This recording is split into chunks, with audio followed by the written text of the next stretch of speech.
Hi guys, welcome or welcome back to my channel. Today we'll be making some amazingly delicious guacamole, and I do hope you guys try this one. It is super easy, quick, and absolutely delicious.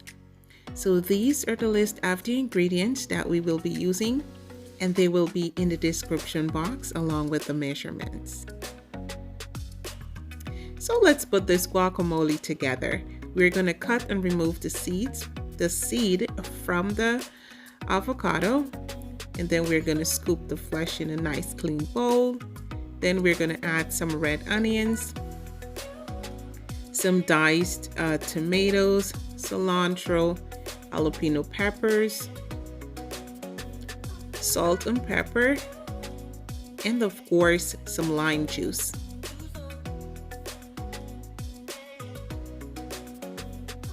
We are going to use a fork and mash we're going to mash the avocados together first. We want it nice and smooth, but I did leave a little bit of chunks in mine.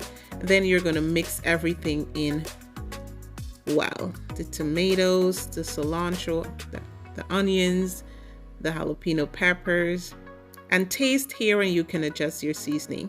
And just like that, guys, you have the best guacamole. All right, this is so good on some toasted whole grain bread. But I do hope you guys try this one, and I see you guys in the next video. Love you guys. Bye bye.